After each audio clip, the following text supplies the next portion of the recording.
Hello friends, Meenu vlogs में आपका स्वागत है। जेठ पूर्णिमा आने वाली है। जेठ पूर्णिमा का हिंदू धर्म में बहुत अधिक महत्व होता है। जेठ पूर्णिमा के दिन आप घर पर ही बहुत सरल तरीके से भगवान विष्णु का पूजन कर सकते हैं। देखिए, जब भी आप पूर्णिमा का व्रत करें, सुबह स्नान आदि करने के बाद एक चौकी लगा लें। चौकी पर पीले रंग का वस्त्र बिछाएं।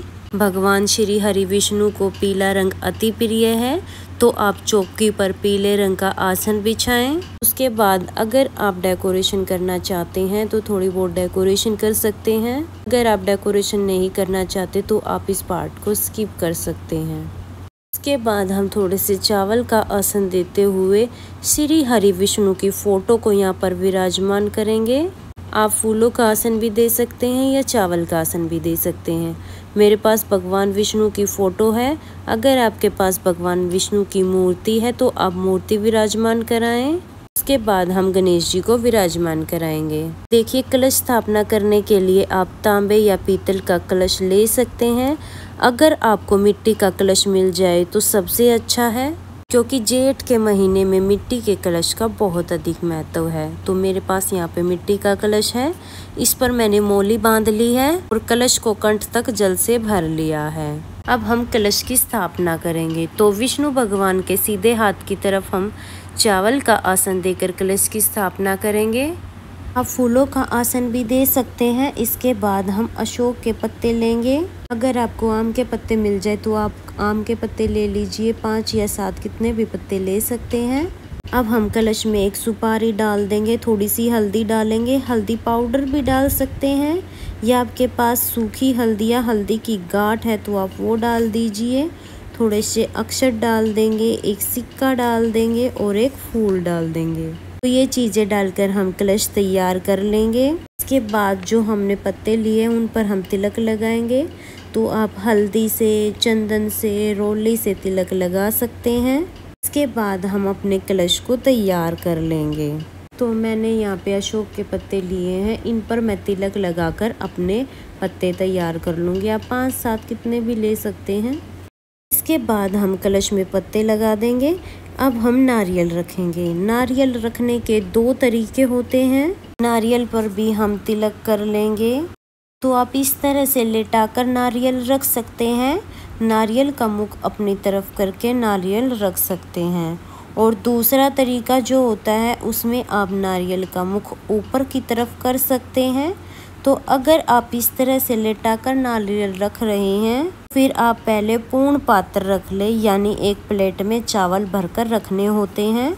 तो अगर आप सीधा रख रहे हैं तो नारियल को बिना ढक्कन के ऊपर की साइड मुख करके नारियल को आप रख सकते हैं। आप इस तरह से भी नारियल की स्थापना कर सकते हैं। दोनों ही तरीके बिल्कुल सही हैं, कैसे भी नारियल रख सकते हैं। नारियल पर हमें कलावा यानी मोली जरूर बांधनी है। इसके बाद मैंने जल के छींटे लगाकर शुद्धिकरण कर लिया है, तो भाव रूप में मैंने स्नान करा दिया है। इसके बाद हम देसी घी का दिया जला देंगे। दिया जलाने के बाद हम पूजा शुरू करेंगे। तो सबसे पहले हम चंदन से तिलक करेंगे। गणेश जी को चंदन का तिलक करें, भगवान विष्णु को चंदन का तिलक करें। जो भी देवी देवता फोटो में विराजमान है सभी को तिलक करेंगे। कलश पर हम स्वास्तिक बना देंगे। इसके बाद हम रोली से तिलक करेंगे। अगर आपके पास चंदन नहीं है तो कोई बात नहीं, आप हल्दी से तिलक कर सकते हैं।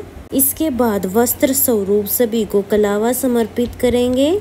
अगर आपके पास जनेऊ है तो आप जनेऊ समर्पित कर दें, जनेऊ नहीं है तो फिर आप कलावा समर्पित कर सकते हैं। तो मैंने यहाँ पे गणेश जी भगवान को, विष्णु भगवान को वस्त्र स्वरूप कलावा समर्पित कर दिया है। नारियल पर और कलश पर हमने पहले ही कलावा बांध दिया था। इसके बाद हम अक्षत समर्पित करेंगे, पुष्प समर्पित करेंगे। तो जो भी फूल आपको मिल जाए आप वो फूल समर्पित कर दें।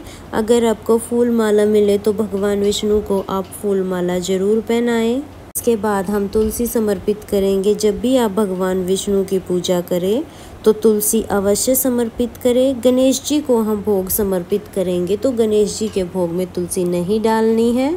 तो हम भगवान विष्णु के भोग में तुलसी जरूर समर्पित करते हैं। जब भी हम पूर्णिमा का व्रत करते हैं तो पूर्णिमा के दिन भगवान विष्णु का पूजन होता है, जिन्हें हम सत्यनारायण भगवान भी कहते हैं। पूर्णिमा का जब भी आप पूजन करें तो आप आटे का पंजीरी प्रसाद बनाएं और पंचामृत प्रसाद बनाएं। ये पूर्णिमा व्रत में जरूरी होता है। साथ में ही कोई भी आप ऋतु फल समर्पित कर सकते हैं। जेठ का महीना है तो आप आम का फल समर्पित कर सकते हैं, खरबूजे का, तरबूज का, जो भी ऋतु फल होते हैं आप वो समर्पित कर सकते हैं। इसके बाद हम धूप दीप दिखाएंगे। भोग समर्पित करने के बाद हम कथा सुनेंगे। कथा सुनने के लिए इस तरह से जो है कथा की पुस्तक भी आती है, आप उसमें से भी पढ़ सकते हैं। व्रत कथा सुनने के लिए 1 लोटा जल ले लेंगे और अपने सीधे हाथ में थोड़े से चावल या फूल लेकर हम व्रत कथा सुनेंगे। पूजा में दक्षिणा हमें जरूर समर्पित करनी है, तो यथासंभव आप दक्षिणा समर्पित कर दें। पूजा में रही कमियों को पूरा करने के लिए दक्षिणा जरूर समर्पित की जाती है। तो सत्यनारायण व्रत कथा की वीडियो आपको मेरे चैनल पर मिल जाएगी, आप वहां से सुन लेना। अभी मैं आपको व्रत कथा सुनाऊंगी तो वीडियो बहुत लंबी हो जाएगी, तो कथा का वीडियो मैंने अलग कर दिया है।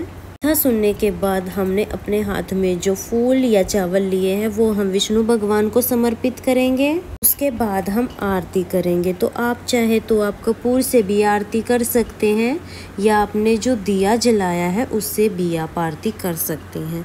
तो बहुत ही प्रेम पूर्वक हम पहले गणेश जी भगवान की आरती करेंगे, फिर विष्णु भगवान की आरती करेंगे। तो आप सत्यनारायण भगवान की आरती कर सकते हैं। आपको आरती आती हो तो ठीक है, नहीं तो आप फोन से भी सुन सकते हैं। इस तरह से हमारी पूर्णिमा व्रत की पूजा पूर्ण हो जाएगी। फ्रेंड्स, आप बहुत ही सरल तरीके से जेठ पूर्णिमा की पूजा कर सकते हैं। पूजा करने के बाद हाथ जोड़कर पूजा में रही कमियों के लिए क्षमा याचना करेंगे और अपनी मनोकामना पूर्ण करने के लिए भगवान श्री हरि विष्णु से प्रार्थना करेंगे। पूजा करने के बाद जो जल का लोटा है वो सूर्य देवता को अर्घ दे देंगे और जो भी भोग प्रसाद आपने चढ़ाया है वो परिवार के सभी सदस्यों में प्रसाद रूप में बांट दें और थोड़ा सा प्रसाद अपने लिए भी रख लें। तो जब आप रात को चंद्रमा को अर्घ देंगे तो चंद्रमा को अर्घ देने के बाद जब आप व्रत खोलेंगे तो तब आप सबसे पहले ये प्रसाद खाएं, उसके बाद आप खाना खाएं। ये चौकी हमें अगले दिन उठानी है। शाम के समय भी आप इसी चौकी पर दिया जलाएं। अगले दिन आप कलश को उठा सकते हैं। कलश का जो जल है उसके छींटे आप पूरे घर में लगा दें। उसके बाद आप इसे तुलसी में सींच सकते हैं या किसी भी पौधे में भी आप ये सींच सकते हैं। जो नारियल है ये प्रसाद स्वरूप आप बांट सकते हैं सभी में, या आप नारियल को मंदिर में भी चढ़ा सकते हैं। जो दक्षिणा है वो आप दान दे सकते हैं। जब आप चौकी उठाएंगे तो जो भी फूल पत्ते हैं उनको इधर उधर नहीं फेंकना है, वो आप गमले में डाल दे, किसी भी पेड़ के नीचे डाल दे। कुछ दिन बाद उनका खाद बन जाएगा। फ्रेंड्स, इस तरह से हमें जेठ पूर्णिमा की पूजा करनी होती है। फ्रेंड्स, पूर्णिमा के व्रत में एक समय भोजन किया जाता है, तो शुद्ध सात्विक हमें भोजन करना चाहिए बिना प्याज लहसुन का। तो फ्रेंड्स, जेठ पूर्णिमा की कहानी का वीडियो भी आपको मेरे चैनल पर मिल जाएगा, आप वहां से देख लेना। फ्रेंड्स, अगर ये वीडियो आपको पसंद आई हो या वीडियो आपके लिए थोड़ी बहुत भी यूज़फुल है तो वीडियो को लाइक कर देना और इसी तरह की अच्छी वीडियोस देखने के लिए मेरे चैनल को सब्सक्राइब कर लेना। मिलेंगे किसी और नई वीडियो में, तब तक के लिए जय सत्यनारायण भगवान।